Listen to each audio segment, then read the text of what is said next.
Hey everybody, Paul here from Hollywood Screenplay Secrets. So today I want to go over the 4 essential elements that'll help you get your script sold today. First, let's get right into it. So technically, screenwriting is composed of 4 principal elements. You've got screen slugs, description, dialogue, and optical transitions. So we'll go over each one of these today, and each of them has their own set of conventions that we'll cover briefly in this presentation. First, scene slugs. So some of these are pretty self-explanatory, but I'll go into a little more detail each one. So first, inside-outside slugs. This is obviously is pretty self-explanatory. If you're starting a scene off with a living room, obviously it's an interior slug, an inside slug. An example outdoor is obviously like a ballpark, a park, a freeway, things like that. So start off each one of those scenes by identifying if it's an inside or outside slug. Next is location. Location. So basically you want to follow your interior and exterior with the description of the location itself. So this usually can be done quite simply with such as exterior playground or interior supermarket. So this is adding the inside-outside slug with the location. Again, pretty self-explanatory, so we'll move on. Next one is slugging telephone conversations. This seems to be a big one. Basically, a lot of writers have a difficult time with this, and there's scenes where you cut back and forth, and the solution is quite simple with what to do. So when you have 2 characters in 2 different locations, what you want to do is begin by slugging the first location, write a little bit about that scene, then slug the second location, write a little bit about that scene, then slug intercut as needed, and play with the rest of the conversation as if it was occurring all in one place. So it sort of sets up the time convention at the beginning and lets the conversation just play out so it's easier on the reader. So the next one is time of day. Essentially the same thing. Interior Max's house, kitchen, morning. Interior submarine, control room, night watch, something like that. So that's it's just giving a little more detail on what specific time of day, specifically if it's relevant. So it helps the reader just sort of get into that, get into the mindset of the scene. And the last one is camera shots and angles.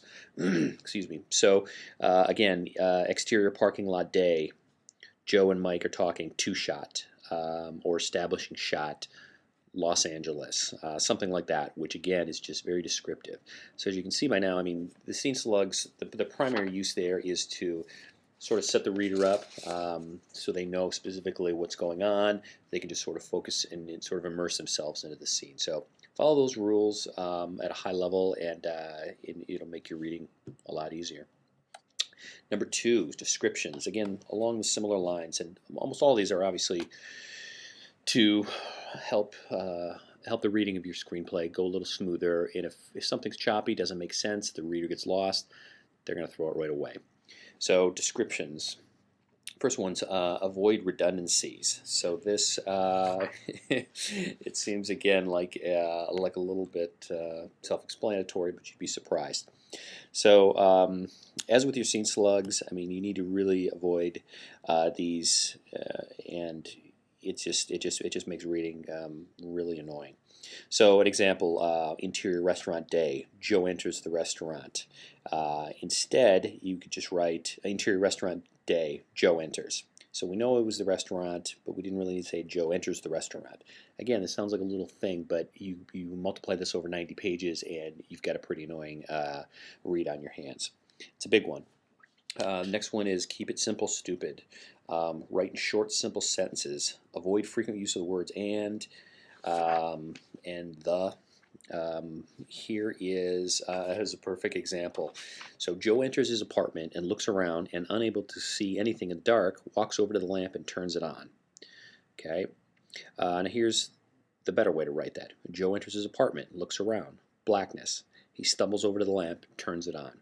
See how much clearer that is? Those are the kind of sentences and in paragraphs that you want to write for. The next is be descriptive. Use very descriptive words when you're writing. Choose as many verbs that are descriptive as possible. For example, instead of saying Joe walks into the room, try Joe marches into the room, Joe creeps into the room, or Joe saunters into the room. Each one of those verbs really sets a tone and adds a richness to the descriptions. Next one is writing in the present tense. Always write in the present tense and just describe the action as it's happening. This is particularly good if you're doing flashbacks or you're setting a period piece. You want to set up your time period, but then when you're actually talking, you want to use the present tense throughout. It just makes the reading that much more enjoyable. Next is using jump scenes. So back in the old days, when a jump scene from one page would jump from one page to the next, the writer would put continued in the lower right-hand corner of the first page, and another continued in the upper left-hand of the subsequent page. So there's no longer a need to do this. It's not popular. Don't do it. Many screenwriting programs still have the old continued fault as the default command, so be sure to disable it. You don't want to have continue on every single page. It's a little annoying. Excuse me. Next one is leave us out of your screenplay. Now this is kind of a big one, and it's sort of subjective, but the whole idea is once your reader's reading the screenplay, you want to have them immersed as much as possible in the story.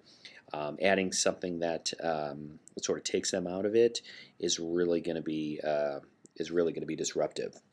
So here's an example. Instead of we see the lighthouse beacon sweep through the night, just say the lighthouse beacon sweeps through the night.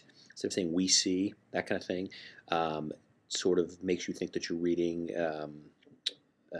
not a story, but you're reading sort of directions of how to shoot the movie. So that is a really big one, and you can see the similar theme is just everything we're doing here is for the reader's enjoyment. Because if a reader, script analyst, development executive doesn't like reading your screenplay, it's not going to go any further. And there's a few more other ones, but we'll start. Those are the main ones for right now. And in the PDF the free PDF that I have at the end of this screenplay, or at the end of this video, we'll go into a little more detail there.